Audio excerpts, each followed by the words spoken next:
2 semanas tocando el tema del cielo. Y la semana pasada, si recordáis, vimos que el cielo es nuestra herencia, una herencia prometida por Dios en primer lugar, y una herencia que es incorruptible, incontaminada, inmarcesible y reservada para nosotros. Eso fue lo que vimos la semana pasada en primera de Pedro. Y una pregunta que podemos hacernos, cada uno de nosotros, es: ¿quiénes habitan en el cielo? ¿Quiénes habitan en el cielo? Y claro, la primera respuesta, seguramente la respuesta que todos daremos es por los redimidos de Dios. Y la respuesta es un 10. La respuesta es así: los que estamos redimidos, los que hemos sido perdonados, los que creemos en Cristo, estaremos en el cielo. Pero tú imagínate que ahora, pues una cámara, aquí está el cielo, y hay una cámara aquí, ¿no? Y ahora tú imagínate que la cámara, nunca me has dicho, a cámara lenta, nos vamos acercando al cielo, y empezamos a ver, cada vez que nos vamos acercando un poco más, empezamos a ver pues unas calles de oro, una serie de árboles, el árbol de la vida, el árbol sanador de las naciones. Empezamos a ver por allí algún ángel que está volando, nos vamos acercando y vamos viendo a más gente que están allí disfrutando. La cámara se va acercando, el cielo cada vez se va haciendo más grande, y ya no nos fijamos solamente en los detalles, en las cabezas que estamos viendo, sino que ya estamos viendo cada vez más cosas importantes. Y vamos acercándonos, y de pronto, en medio del cielo, encontramos un trono. Encontramos un trono y nos fijamos en el trono. Y ese trono está ahí. Y nuestros ojos van allá, y no solamente vemos la belleza del trono, sino que estamos viendo ya la belleza del que está sentado en el trono. La belleza del que está sentado en el trono. En el cielo, hermano, nos vamos a encontrar con Dios sentado en su trono. Con Dios sentado en su trono. Dice Isaías capítulo 6, versículo 1, dice: en el año en que murió el rey Uzías, vino al Señor sentado sobre un trono alto y sublime. Dice Apocalipsis capítulo 4, versículo 2: y al instante yo estaba en el Espíritu, y aquí un trono establecido en el cielo, y en el trono uno sentado. Apocalipsis 20:11 dice: y vi un gran trono blanco, y al que estaba sentado en él. Fijaros que los 3 versículos que he leído, y muchos más que aparecen en la Escritura, nos hablan de un Dios que está sentado en su trono. De un Dios que está sentado en su trono. Y cuando vemos esa imagen, estamos contemplando la realeza de Dios. Y Dios, en estos textos, está sentado en su trono. ¿De qué significado tiene el trono para nosotros? ¿Por qué es importante ver y contemplar que en el cielo hay un trono? ¿Cómo nos enseña la Biblia acerca de la importancia de ese trono? Y cuando tú vas a la Biblia, tú puedes ver que el trono es muy importante por varias razones. En primer lugar, el trono es importante. El trono de Dios es un lugar de poder. Un lugar de poder. Dice en 2 de Crónicas 18:18. 2 de Crónicas 18:18 dice: entonces él dijo: oíd pues palabra de Jehová. Yo he visto a Jehová sentado en su trono, y todo el ejército de los cielos estaba en su mano derecha y a su izquierda. Y aquí el profeta Micaías está diciendo a los judíos, está hablándole acerca de lo que hace Dios, de quién es Dios.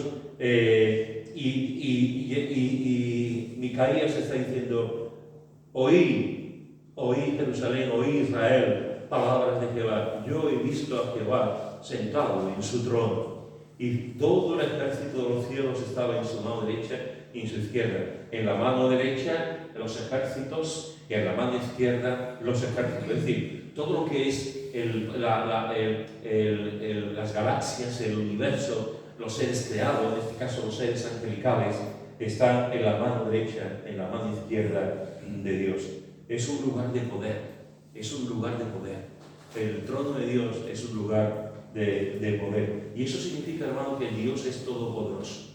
Dios es todopoderoso, y déjame decirte, yo sé que tú lo sabes, pero déjame decirte que nada hay imposible para Dios. Porque Dios es todopoderoso. Nada, el trono de Dios es un trono que destila poder. No destila corrupción. No, que estamos acostumbrados a la corrupción en todos los ámbitos de la vida. no destila favoritismo, que también lo que estamos acostumbrados en muchos ámbitos de la vida. Lo que destila, lo que emana del trono de Dios es el poder de Dios. Y Dios es, por eso María le dijo dijo en su momento una frase que ha quedado para la posteridad, cuando Gabriel le dijo que iba a nacer Jesús de ella, y María dijo, nada imposible para Dios. Cuando dice el texto bíblico nada, es nada. Nada hay imposible para Dios. Dios le dijo a Abraham, ¿hay para mí alguna cosa difícil? ¿Hay para mí alguna cosa difícil? No hay absolutamente nada difícil para el Señor. A Pablo, el perseguidor de la iglesia, que era un asesino, era una persona que estaba haciendo el mal, el Señor lo convirtió en un corderito. El león lo convirtió en un corderito. Cuando Israel estaba en el Mar Rojo, iba a atravesar el Mar Rojo, ¿sabéis lo que estaban haciendo los judíos en el Mar Rojo mientras que los egipcios iban detrás y estaban persiguiéndole? Los egipcios en el Mar Rojo, cuando Dios abrió el mar, estaban jugando al fútbol. Estaban jugando al fútbol porque nada es imposible para Dios. Y allí estaban ellos jugando al fútbol porque después ya cuando pasara el agua volvería y ya sabemos lo que ocurrió. Pero de mientras, allí estaban tranquilamente, la versión de Pedro Adorna, jugando al fútbol. Pedro estaba en la cárcel y de pronto Dios hizo un truco de magia. Estaba allí en la cárcel y de pronto Dios, las cosas que Dios hace, hizo un truco de magia y ¡pum! Lo pasó afuera. Lo metió, lo sacó, hizo como en un momento plis-plas, el truco de magia. Dios es todopoderoso, lo sacó de la cárcel. La hija de Jairo decía a la gente que había muerto, y Jesús le dijo a la gente, a los padres de la familia que estaba allí, le dijo, ¿estáis confundidos? Estáis muy confundidos, no está muerta, está durmiendo la siesta con Andalucía, está durmiendo la siesta. Hermano, para Dios no hay nada imposible. No hay nada imposible. No hay imposible en estos casos que he dicho, en multitud de casos que aparecen en la Escritura, en multitud de casos que aparecen en la historia de la Iglesia y en tu propio vida. A veces sería bueno coger un blog, un cuaderno y apuntar las cosas imposibles que Dios ha hecho conmigo. No las cosas imposibles que Dios ha hecho con otros, que nos estimulan, que nos ayudan, que aumentan nuestra fe, cuando vemos las cosas imposibles que Dios ha hecho con otros. Pero sería bueno que de vez en cuando tú cojas tu diario, tu cuaderno, y vayas apuntando, no las cosas que Dios ha hecho contigo, las cosas imposibles que tú pensabas que no iba a suceder, que tú pensabas que no iba a ocurrir en tu vida. Las cosas, perdón, Pablo, las cosas imposibles que Dios ha hecho en tu vida. Porque en el trono de Dios nos habla de que nada hay imposible para Dios. Hay un texto maravilloso de consuelo para los creyentes, de ánimo para los creyentes, de alegría para los creyentes desde siempre. En Isaías capítulo 43, versículo 1 y 2 dice: ahora así dice Jehová, creador tuyo, oh Jacob, y formador tuyo, oh Israel, no temas, porque yo te redimí, te puse nombre, mío eres tú. Cuando pases por las aguas, yo estaré contigo. Y si por los ríos, no te ahogarán, no te anegarán. Cuando pases por el fuego, no te quemarás, ni la llama arderá en ti. Para Dios nada es imposible. Para Dios no hay nada imposible. Es interesante este texto, porque este texto no está diciendo, al contrario, que muchas veces se proclama y se dice. Este texto no está diciendo que no nos va a ocurrir cosas malas. Este texto no está diciendo que no vamos a pasar por fuego. Este texto no está diciendo que no vayamos a pasar por agua. Tú y yo vamos a pasar por agua. Tú y yo vamos a pasar por fuego. Tú y yo vamos a pasar por tribulaciones. Tú y yo vamos a pasar por sufrimientos. Tú y yo vamos a pasar por un montón de cosas que no queremos pasar. Por un montón de cosas que no queremos pasar. La promesa que aquí Dios nos da es que nos dice: vas a pasar por este sitio. No te lo voy a quitar, conforme a mi propósito, no te lo voy a quitar, porque te voy a enseñar cosas cuando estés pasando por el fuego, cuando estés pasando por el agua. Te voy a enseñar cosas, no te lo voy a quitar, pero te prometo que voy a estar contigo. Te prometo que voy a estar contigo. Y cuando pasamos por el agua, Señor, que el agua va llegando aquí, Señor, que va llegando aquí, Señor, que va llegando aquí, Señor, que va llegando aquí, Señor, que me ahoga. Cuando pasas por el agua, cuando pasas por el fuego, el Señor te dice, dame la mano, dame la mano. Tienes que pasarlo por tu bien. Aunque ahora no lo entiendas, lo entenderás. Llegará un momento que lo entiendas. Pero de mientras que tú lo entiendas conforme a mi propósito para tu vida y conforme a lo que yo te quiero enseñar, dame la mano que te conduzco por el agua, dame la mano que te saco del fuego. Vas a pasar por el fuego, pero no te vas a quemar. No te vas a quemar porque yo estoy contigo, porque yo te doy la mano. Dame la mano y vamos a salir de este agua en el que tú estás. El trono de Dios, hermano, es un trono donde lo imposible no existe, porque el trono de Dios es un trono de poder absoluto. Es el trono que emana del poder de Dios en el cielo. El trono de Dios es un lugar, también nos dice la Biblia, de justicia. No solamente es un trono de poder, sino que es un trono de justicia. Dice el Salmo 9, versículo 4, te has sentado en el trono juzgando con justicia. En el mismo Salmo, en el versículo 7, dice, Jehová ha dispuesto su trono para juicio. En el Salmo 89, versículo 14, dice, justicia y juicio son el cimiento de su trono. Y podríamos también continuar. En estos textos nos está diciendo que el trono de Dios es un lugar de justicia. Si el trono de Dios es un lugar de justicia, por lo tanto, el que está sentado en el trono es justo. Es justo. Dios es justo. Igual que Dios que tiene el poder, que es absolutamente todopoderoso, la Biblia nos dice que Dios es justo completamente. Dice en Génesis 18, 25, el juez de toda la tierra no ha de hacer lo que es justo. El juez de toda la tierra, le dice Abraham, no ha de hacer lo que es justo. Es interesante porque este es el texto en el que el capítulo 18 es el capítulo en el que Abraham, con una confiabilidad, con una confianza, con una ternura, está perseverando en su oración, está persistiendo en su oración, y dice al Señor, Señor, yo sé que tú vas a destruir la ciudad, yo sé que tú vas a destruir a Sodoma, pero si hubiera 45 justo, y el Señor, con una paciencia infinita, con un amor infinito, le dice, si le hubiese 45, no te preocupes, Abraham, que yo no lo digo, Señor, ¿y si hubiese 40? Tranquilo, Abraham, no lo ves. ¿Y si hubiese 30? No lo ves. Y así va bajando, hasta que ya Abraham dice, ven por este lado, no hay ni uno. Y el Señor está diciendo para que Abraham se quedara tranquilo, para que Abraham entendiera realmente, el Señor está diciendo, el juez de la tierra, de toda la tierra, no ha de hacer lo que es justo. El juez de toda la tierra no ha de hacer lo que es justo, no solamente en el mundo, sino en tu vida también. Siempre hará lo correcto, lo justo. Hay un momento en la vida de Job que uno de sus amigos, que le están haciendo la vida imposible a Job, que en vez de consolarlo lo están destruyendo. Hay uno de sus amigos, Elifaz, que le pregunta a Job en el capítulo 4, en el versículo 17, le dice, ¿será el hombre más justo que Dios? ¿Será el hombre, como diciéndole, tú estás ahí, Job, algo te habrá ocurrido, algo te habrá pasado? Cuando ha pasado todo esto, la muerte de tus hijos, la enfermedad, te has convertido en pobre, algo habrá ocurrido. Y José defiende. Y José dice, no, yo sigo confiando en el Señor, yo no he hecho nada mal. Y este amigo, entre comillas, le dice, ¿será el hombre más justo que Dios? Como dice, tú serás más justo que Dios y tú te crees que realmente eres justo con todo lo que te está pasando. Y la propia Biblia responde a eso. La propia Biblia nos dice, no hay justo ni a uno. No hay justo ni a uno.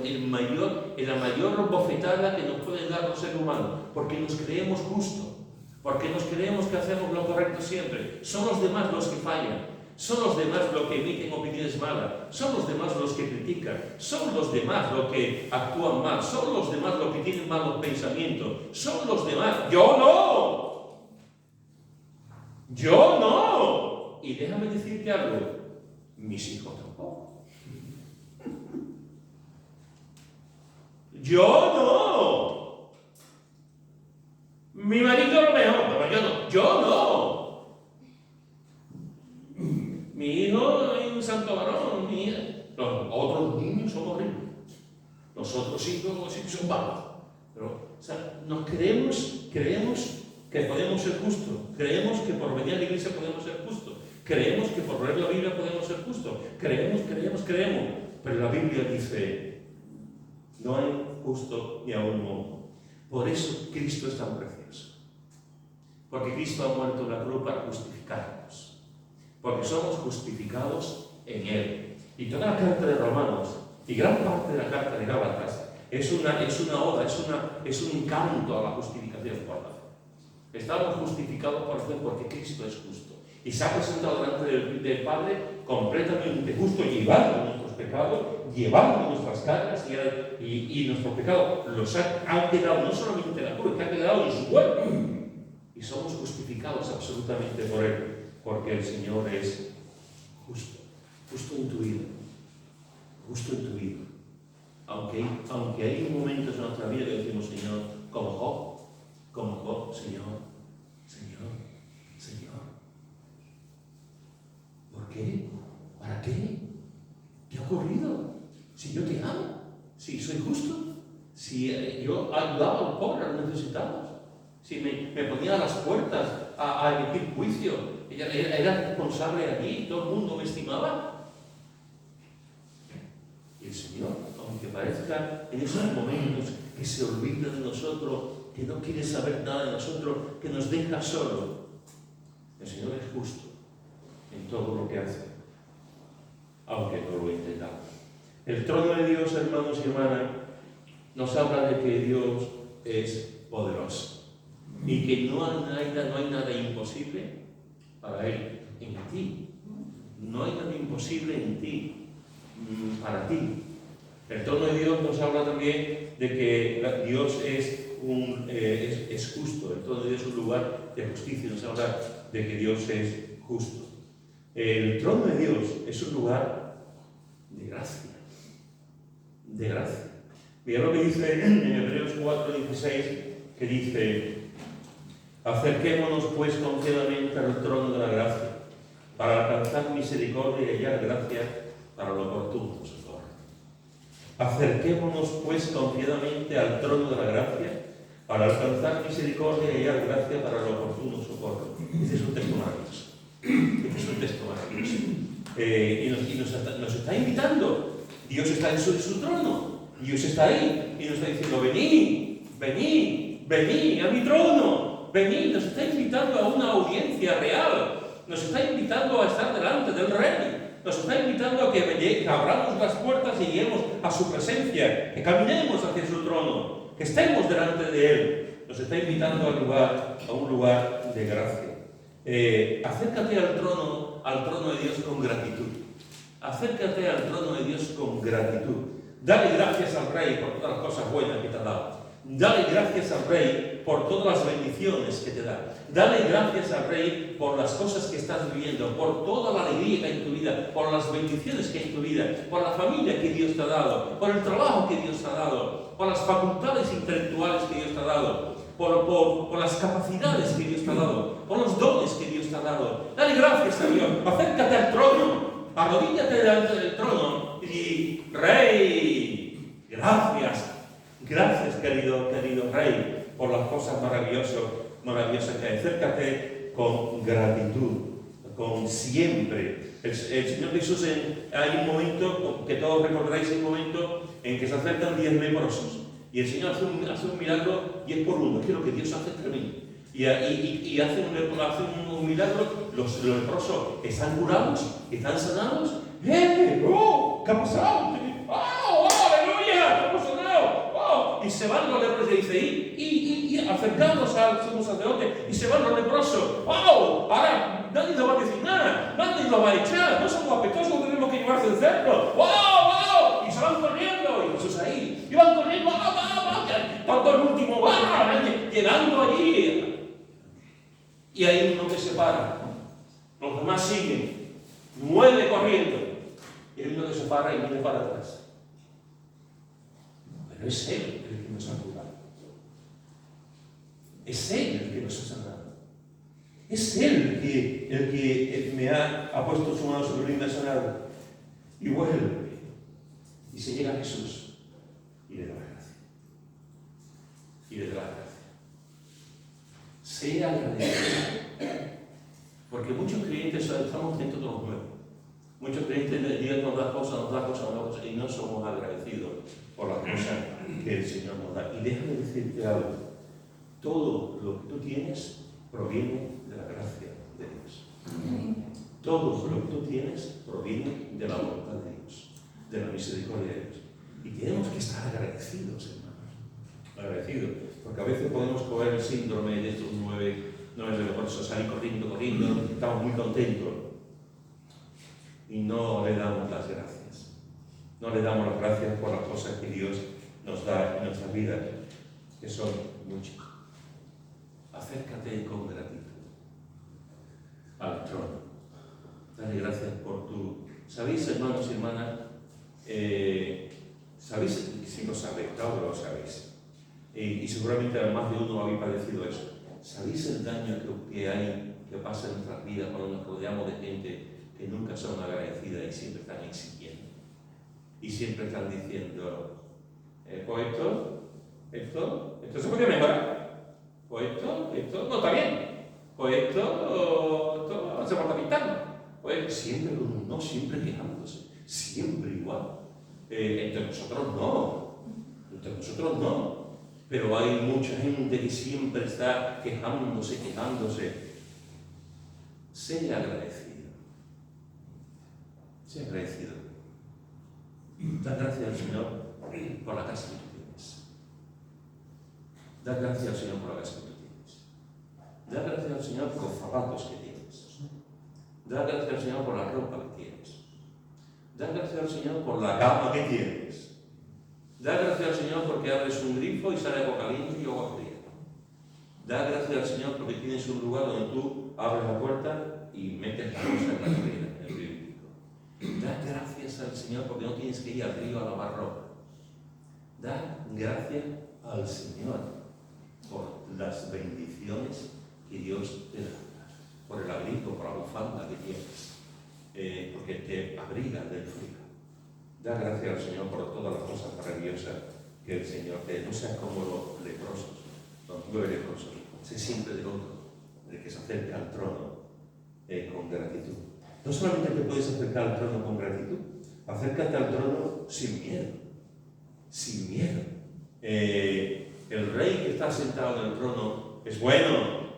El rey que está sentado en el trono es bueno. Acércate sin miedo. Más de una vez he contado de un hermano de la iglesia que ya está con el Señor, un hermano de la iglesia de Utrera que se convirtió, llegó a ser diácono de la iglesia y su padre, el testimonio que tenía era un testimonio realmente muy doloroso. Su padre era alcohólico y pegaba. Y él contaba que muchas veces llegaba a su casa, estaba ahí en su casa y cuando escuchaba la llave del padre que estaba abriendo para entrar a la casa, se escondía debajo de la cama. Se escondía debajo de la cama porque pensaba que le iba a pegar. Quería pegar, el hombre venía borracho y lo primero que hacía era pegar por sí. Y se escondía. Y recuerdo que más de una vez me dijo, y me orinaba.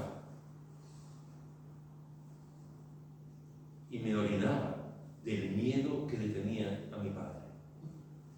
Cuando nosotros nos acercamos al trono de la gracia, cuando nos acercamos al trono donde Dios está sentado, tenemos que acercarnos a ese trono sin miedo, porque Dios es bueno. En Lamentaciones, en el capítulo 3 de Lamentaciones, en el versículo 25, Lamentaciones, que ya sabéis que viene después de Génesis, Lamentaciones, capítulo 3, versículo 25 y 27, dice, en Lamentaciones 3, 25 al 27 dice, bueno es Jehová a los que en él esperan, al alma que le busca. Bueno es esperar en silencio la salvación de Jehová. Bueno le es al hombre llevar el yugo desde su juventud. Fijaros que nos habla de que Dios aquí nos está hablando de 3 bondades de Dios, pero me quiero mirar la primera. Bueno es Jehová a los que en él esperan, al alma que le busca. ¿Tú estás esperando algo? ¿Alguno de vosotros está esperando hace mucho tiempo la conversión de un ser querido? ¿Alguno de vosotros está esperando que venga la princesa de sus sueños? O el príncipe de sus sueños. Algunos de vosotros estáis esperando un buen trabajo y un buen sueldo. Algunos de vosotros estáis esperando que ese hijo rebelde deje de ser rebelde. Algunos de vosotros estáis esperando que vuestro matrimonio vaya mejor y no a peor. Algunos de vosotros estáis esperando que ya estáis cansados de trabajar en la calle, queréis trabajar en un lugar seguro, asegurado también. Algunos de vosotros estáis esperando cosas importantes. Pues dice el texto que acabamos de leer: bueno es Jehová a los que en él esperan. Espera en Dios, alma mía, porque aún hay de alabar. Espera en Dios, alma mía, porque aún hay de alabarle. Y fijaros que nos está diciendo, bueno es Jehová a los que en él esperan y al alma que le busca. Sigue buscando. Como los colonos que iban buscando pepitas de oro, que se ponían en los ríos buscando el oro. Sigue buscando. Busca al Señor en cada momento, porque Dios es bueno. Y el Dios que está en el trono es un Dios que es bueno. Sin miedo, acerca al trono, sin miedo. Hay un momento en el que un muchacho se ha escapado de su casa, ha cogido el dinero de su casa, se ha ido fuera, ha gastado todo el dinero, se ha gastado con mujeres, invitando a los demás, yendo de discoteca en discoteca, pagándole las cosas, y llega un momento en que se queda sin dinero. Y dice, hay un momento en el que dice, volvió en sí, dice, tengo que volver a casa de mi padre, porque es que he perdido todo, estoy hecho polvo, no merece la pena, tengo que ir a casa de mi padre. Y va a casa de su padre, pero va sin miedo, va arrepentido, va humillado, va avergonzado, va hecho polvo, pero no va con miedo, porque es su padre. No va temblando, sudoroso, con las manos, mi papá. Va hecho polvo, haber pecado contra el cielo y contra ti. Él es consciente de eso, pero no va con miedo delante de su padre. Sencillamente porque es su padre. Sencillamente porque es su padre. Y los buenos padres no dan miedo a los hijos. Los buenos padres aman a sus hijos y los hijos saben. Los hijos respetan a su padre. Deberían respetar a su padre. Deberían honrar a sus padres. Pero no van con miedo. He metido la pata, he pecado. Papá, no me pegues. ¿Qué ha pasado? He mentido. ¿Qué has mentido, papá? Los hijos no van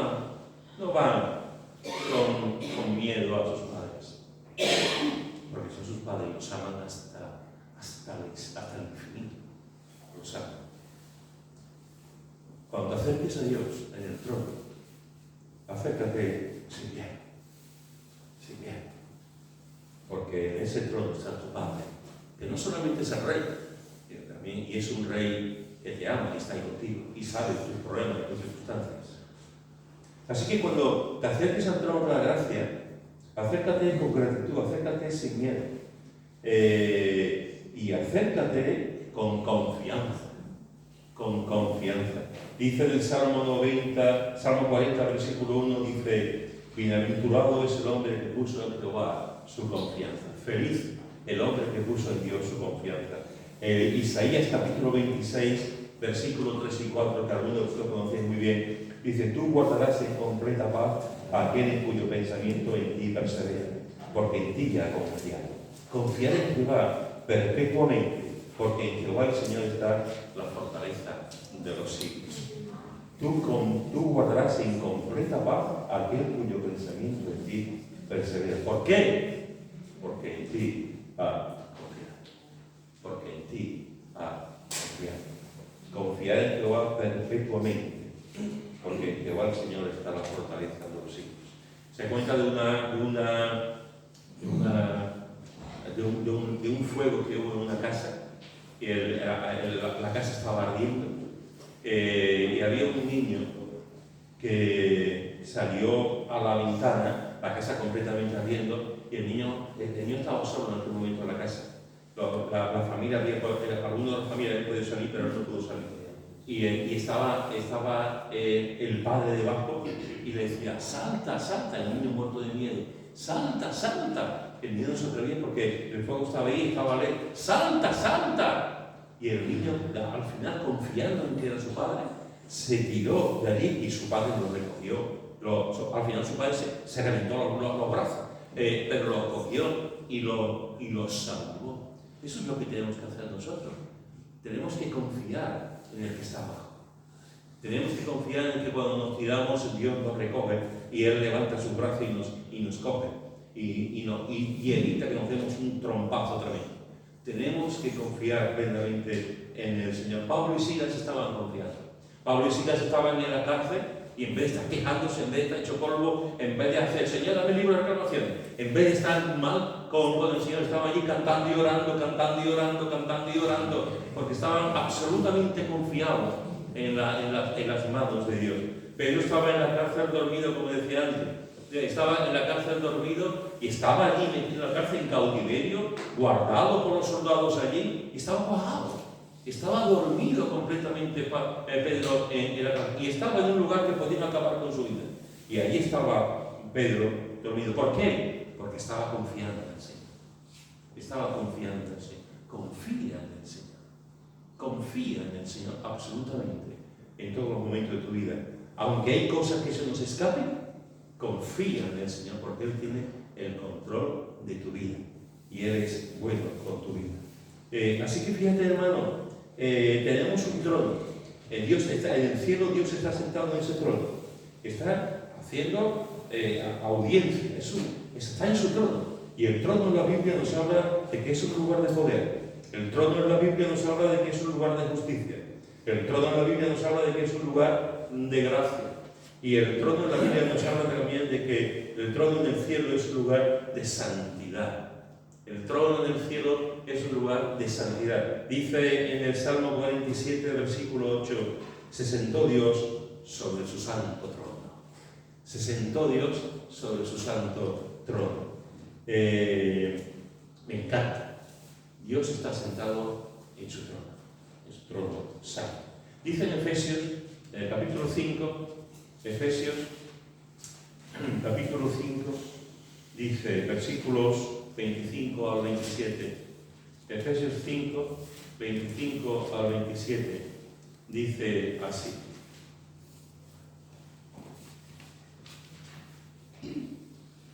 Dice,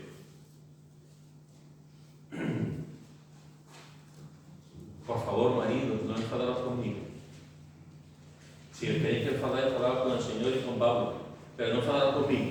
Marido, siento daros el domingo. Siento daros con lo bien que iba hablando del trono de la gracia de Dios, y ahora va y mete esto. Pedro, hombre, por favor. Perdonadme. Dice, maridos, amar a vuestras mujeres. Maridos, amar a vuestras mujeres. Pedro, tú no sabes cómo es mi mujer. Pues sí, pero de aquí, tú conoces de aquí, pero de puerta para adentro, tú no conoces a mi mujer, Pedro. Pero tampoco te conozco a ti. Tampoco te conozco a ti, de puertas para adentro. Yo te conozco de puertas para afuera, igual que tú a mí. Tú no me conoces tampoco cómo es mi trato con Charlie, cómo la trato, cómo le hablo. Tú no conoces eso. Y es verdad que a veces pues tenemos mujer y tenemos marido, pero el apóstol Pablo dice, inspirado por el Señor, dice, maridos, amad a vuestras mujeres. No estará equivocado este texto, ¿no? No está equivocado. No lo habrán puesto un añadido después, no lo han puesto un añadido. ¿Seguro que en el griego dice esto? Sí, en el griego dice esto. Maridos, amad a vuestras mujeres. Así, vamos todavía, estoy más complicado. Amar a vuestras mujeres así como Cristo amó a la iglesia. Yo tengo que amar a mi mujer como Cristo amó a la iglesia. ¿Y cómo Cristo amó a la iglesia? Entregándose por ella. ¿Y cómo Cristo amó a la iglesia? Muriendo por ella. ¿Y cómo Cristo amó a la iglesia? Sufriendo por ella. Y orando por ella. Y dice, sí mismo por ella. ¿Para qué? Para santificarla, habiéndola purificado en el lavamiento del agua por la palabra, a fin de presentársela a sí mismo una iglesia gloriosa, que no tuviese mancha ni arruga, ni cosas semejantes, sino que fuese santa y sin mancha. Santa y sin mancha. El trono de Dios en el cielo es un lugar de santidad. Se sentó Dios sobre su santo trono.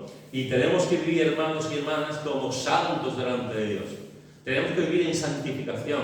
Cuando hemos creído en Cristo, esto es uno de los milagros, una de las cosas que muchas veces la gente no entiende. La gente dice, somos pecadores, y a la misma vez decimos, pero eres santo. ¿Cómo puedo yo ser santo si soy pecador? Pues la Biblia dice que desde el momento en que creemos en Cristo, cuando hemos creído, confesar nuestros pecados, arrepentir de nuestros pecados y recibir a Cristo como Salvador, hemos sido apartados, hemos sido santificados. Estamos en el proceso de santificación diaria. Somos santos delante de Dios. Ser santos porque yo soy santo. A los santos que están en la iglesia de Corinto, a los santos que están allí, le está escribiendo, somos santos. No tenemos una cosa de un circulito como la iglesia católica. No vestimos cosas diferentes. No, somos santos. Un santo que trabaja de carpintero, un santo que trabaja de fontanero, un santo que trabaja de arquitecto, un santo, una santa que trabaja limpiando casa, una santa. Somos santos. Y somos pecadores. Cristo nos ha perdonado, nos ha limpiado, estamos apartados por Él, estamos en nuestro día a día, hasta que lleguemos delante de Él, estamos en un proceso de santificación continua. Pero Dios nos está viendo santo por la sangre de Cristo. Ya no ve la negrura del pecado, sino ve la blancura del corazón en nuestra vida, porque Cristo la ha limpiado.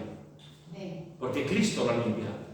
Y somos santos delante de Él por la limpieza de la sangre de Cristo, la mejor limpieza que hay, el mejor aditivo que hay para limpiar los pecados, la sangre de Cristo. Y somos santos. Y nos dice que como santos tenemos que vivir una iglesia santa. Una iglesia santa, una iglesia que realmente disfrutemos de la vivamos en santidad, una iglesia que no sea santa y sin mancha. Santa y sin mancha. Y desgraciadamente, hermanos y hermanas, vivimos muchas veces en las iglesias de una forma, nos peleamos, nos enemistamos, nos enfadamos, nos ponemos trampas los unos a los otros. Hay una corriente subterránea en el que vamos murmurando y criticando y vamos hablando mal y tenemos algo contra alguien y lleva años y no perdonamos, como decía antes Pablo. La Biblia dice, el Señor dice, yo no quiero una iglesia así. Que yo he muerto por vosotros, que yo he muerto por la iglesia. Y yo quiero que la iglesia sea santa y sin mancha. La novia santa. Una novia que se presenta delante del novio. Una novia que está allí y está el pastor para casarla. Y le dice, bien, aquí está. Y la novia le dice al novio, te quiero mucho. Y el novio se le cae la baba y dice, ay, yo también te quiero mucho. ¿Y cómo te ha ido? Bien, me ha ido muy bien. Acabo de acostarme con Rogelio, pero yo te quiero mucho. ¿Cómo te has hecho? No, perdón, que me he confundido. ¿Cómo que va a venir conmigo y ya te has acostado con uno antes de casarte? Pues muchas veces en la iglesia lo que hacemos es esto. Nos manchamos, nos ensuciamos. Venimos a la iglesia pero estamos manchados con el pecado. Y la iglesia ha de ser un lugar de santidad.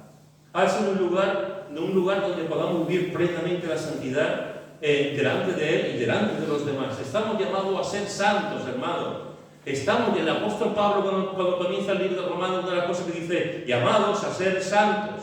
Estamos llamados a ser santos. No estamos llamados a coquetear. Hay un libro que le he dejado a Conchi que precisamente se llama eso, ¿no? La iglesia coqueteando con el mundo o algo así.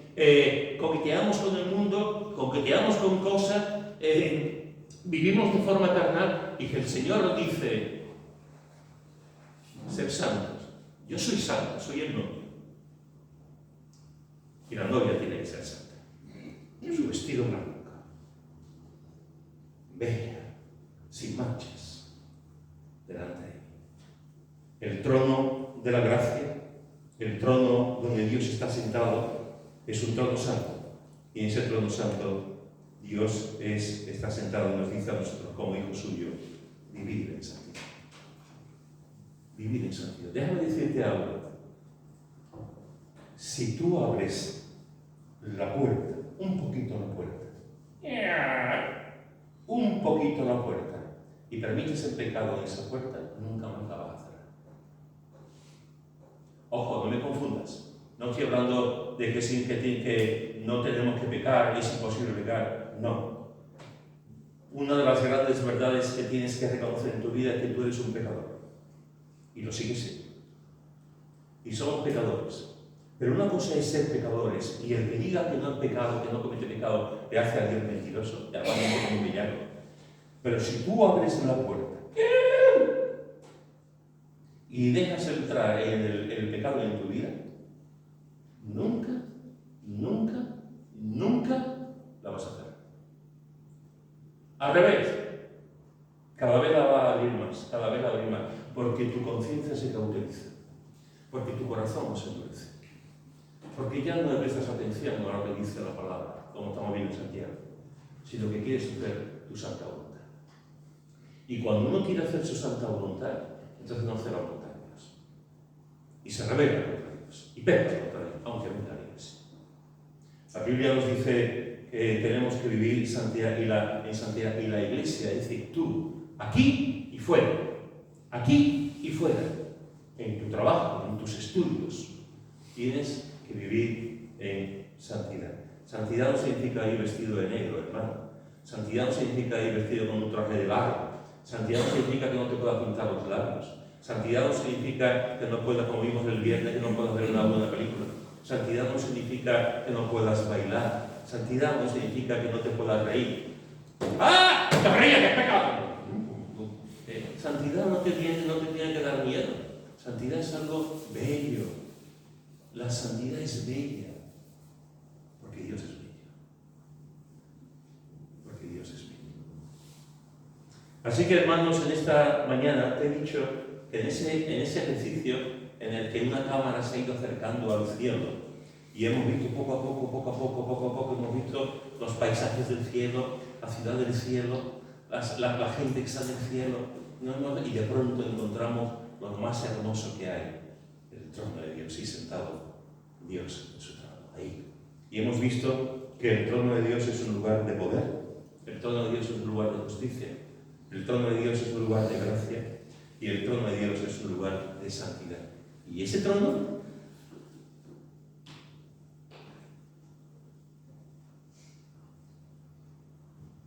está en el cielo. Y sentado en ese trono, Dios está en el cielo.